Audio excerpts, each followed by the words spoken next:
आप दाऊद को भले ही भारत का सबसे बड़ा डॉन कह लीजिए या फिर लॉरेंस को जरायम की दुनिया का उभरता हुआ सितारा, लेकिन किसी भी डॉन या गैंगस्टर में इतनी हिम्मत नहीं थी कि वो अपने गुंडई के दम पर सरकार बना दे या गिरा दे।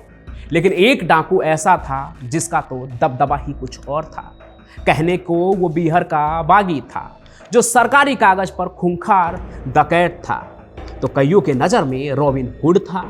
और इसी रॉबिन हुड का 500 गांव पर ऐसा कंट्रोल था कि 10 MP और दर्जनों MLA की ताकत हमेशा अपनी मुट्ठी में रखता था। डकैती का रास्ता छोड़ के वो फूलन देवी की तरह नेता तो नहीं बना, पर इस डाकू ने बिना बंदूक छोड़े ही अपने पूरे खानदान को सियासत का पहरेदार बना दिया।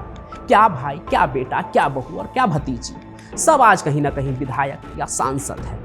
तो देखिए, भारत के भगोरे डॉन दाऊद की कहानी तो आप बड़े दिलचस्पी से सुनते हैं।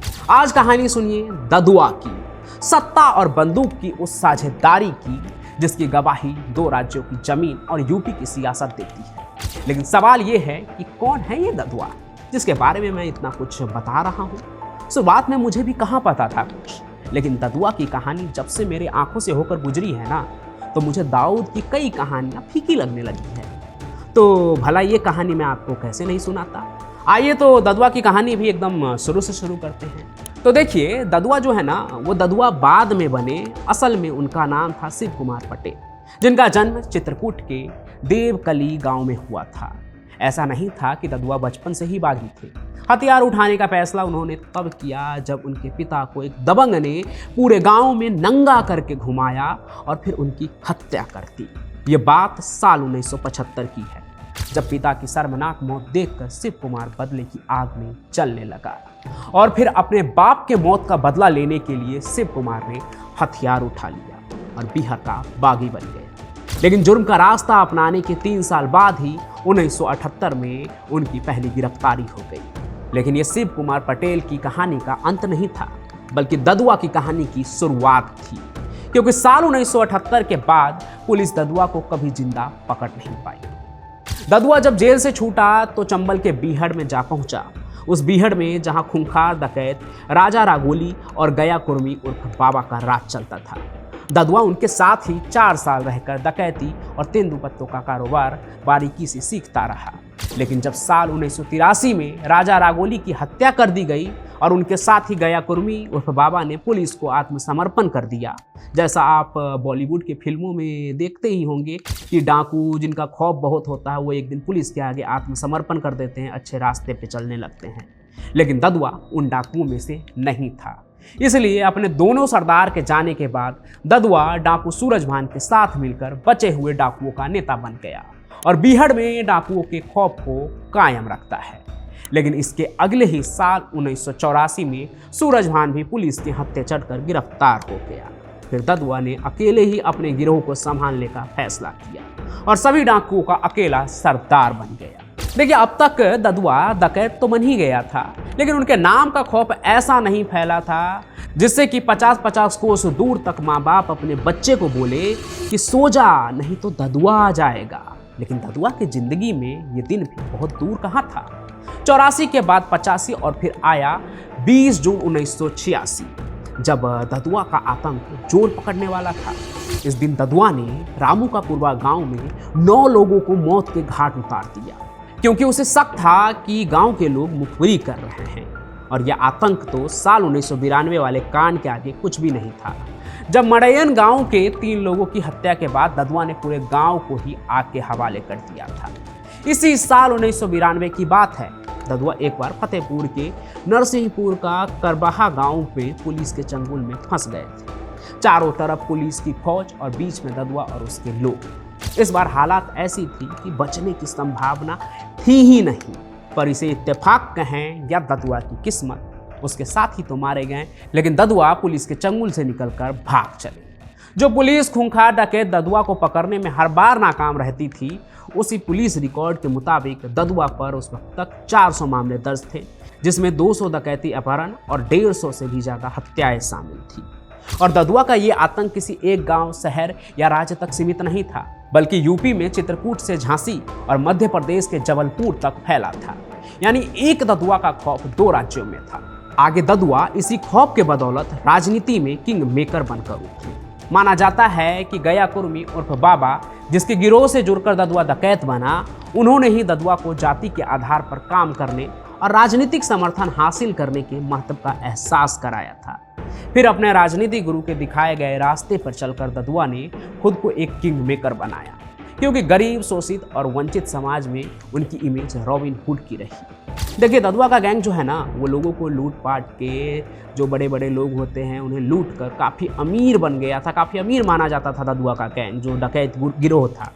और वो अमीर तो थे, साथ ही साथ वो गरीब लोगों की मदद भी करते थे, खूब मदद करते थे। आसपास के गांव में तो वो गरीब लड़कियों की शादियां भी करवाते थे, मजदूरों को कर्ज देते थे। कुछ इस तरह से एक वर्ग के लिए ददुआ मसीहा बन गया था। इस तरह कई गांव में ददुआ की अपनी पैठ बनने लगी।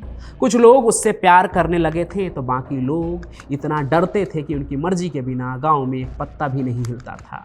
ददुआ का फरमान हर किसी को मानना ही होता था। बुंदेलखंड में तो ददुआ का दहशत पर्यायवाची बन चुका था। राजनेताओं को ये बात भी पता थी। फिर धीरे धीरे ददुआ राजनीति में भी अपना दखल देना शुरू कर देते हैं। फिर ददुआ के फरमान से ही चुनावों में गांव में वोट पड़ने लगे थे। बताया जाता है कि ददुआ के 500 गांव में ग्राम प्रधान थे और उसका प्रभाव सीधे सीधे आसपास के 10 लोकसभा सीट और दर्जनों विधानसभा क्षेत्रों तक था। आलम यह था कि बुंदेलखंड में चुनाव कोई भी हो, बिना ददुआ के समर्थन के कोई जीत नहीं सकता था। फिर ददुआ के इसी खौफ का फायदा राजनीतिक दलों ने भी खूब उठाया। मतलब जिसके साथ ददुआ, प्रदेश में उसकी ही हुकूमत। और कुछ ऐसे ही ददुआ ने अपने बंदूक की दम पर कभी बसपा की सरकार बनाई, तो जब कभी बसपा से नाराज हो चले तो ददुआ का फायदा सपा ने उठाया।